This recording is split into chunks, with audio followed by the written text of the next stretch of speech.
ચાર દરવાજા ટ્રાફિક અને દબાણ મુદ્દે વોર્ડ નંબર 14ના ભાજપ કાઉન્સિલરોએ કમિશનર પાસે કરી રજૂઆત।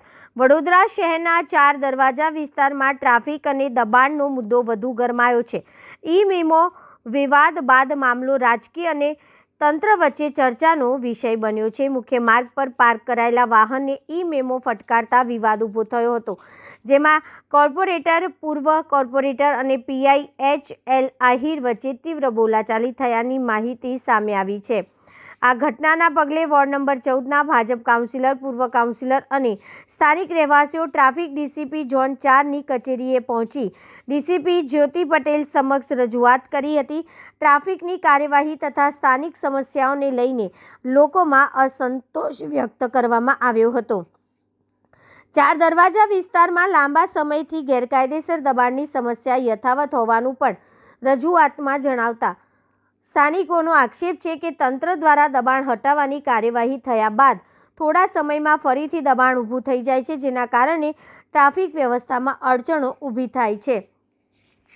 આ મામલાને કાયમી ઉકેલ માટે વોર્ડ નંબર 14ના કાઉન્સિલરોએ મ્યુનિસિપલ કમિશનર મહેશ બાબુને મળીને સંકલિત કાર્યવાહી કરવાની માંગ કરી હતી। કમિશનરે વિશ્વાસ આપ્યો છે કે આગામી 2 થી 3 દિવસમાં પોલીસ, ટ્રાફિક વિભાગ અને પાલિકાના અધિકારીઓને સાથે સંકલન બેઠક યોજી સમસ્યાનું કાયમી નિરાકરણ લાવવાના પ્રયાસ કરવામાં આવશે।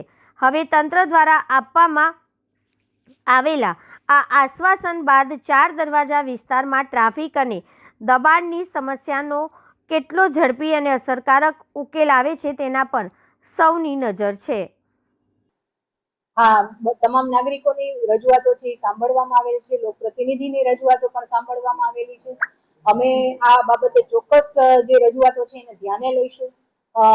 વાહન વ્યવહાર અને મતલબ આડેધડ પાર્કિંગના અમે રેગ્યુલર કેસો પણ કરતા હોય છે અને રિક્ષા ડિટેન સહિતની અલગ અલગ કાર્યવાહી કરતા જ હોઈએ છીએ, પણ જે સ્પેસિફિક એરિયા કે જ્યાં વધારે ટ્રાફિકનું ભારણ રહે છે તો નાગરિકોનો અવાજ અમારા સુધી પહોંચાડેલો છે, અમે ચોક્કસ એની ઉપર કાર્યવાહી કરીશું।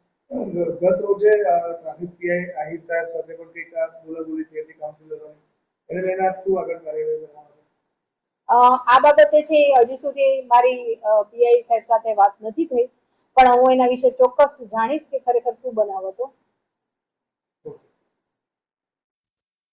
મુખ્ય મુદ્દા ઇલેક્શન વોર્ડ નંબર 14 એટલે ચાર દરવાજાના અંદરનો વિસ્તાર છે, એટલે એની સમસ્યા સૌથી મોટી વ્યવસ્થા દબાણ, બીજી વ્યવસ્થા છે ટ્રાફિક અને ત્રીજી વ્યવસ્થા છે કે નાના મોટા જે બધા ઇસ્યુ થતા હોય છે આ ટ્રાફિકના અને દબાણોના લીધે બીજા અનેક વિષયો એકબીજાની સાથે બોલાચાલી, પોલીસ ઇસ્યુ, એવા બધા વિષય થતા હોય છે। તમે મુખ્ય ટ્રાફિક અને વીએમસીના વિષય લઈને કમિશનર પાસે આવ્યા હતા, ટ્રાફિકનો વિષય લઈને તેજલબેન પાસે ગયા, વીએમસીના વિષય જે બેરિકેડ છે કે દબાણો છે અને અનેક ફૂટપાથો પર ચાલવાની જગ્યા નથી, એ બધા વિષય લઈને અમે કમિશનર પાસે આવ્યા હતા। કમિશનરે બધી રજૂઆત કરી છે અને એમને કહ્યું છે કે 2-3 દિવસનો મને સમય આપો। દબાણો ઉઠે છે, ફરીવાર થાય છે, પણ ફરીવાર ન થાય એની માટે કંઈક આપણે વિચારીને આનો ઉપાય કરીશું અને એવો ઉપાય કરીશું કે જેના લીધે તમને, પ્રજાને અને બધાને જ રાહત રહે, એવી રીતના એમને અમને એશ્યોરન્સ આપ્યું છે। લેટેસ્ટ છે, 2-3 દિવસમાં અમે કરીશું।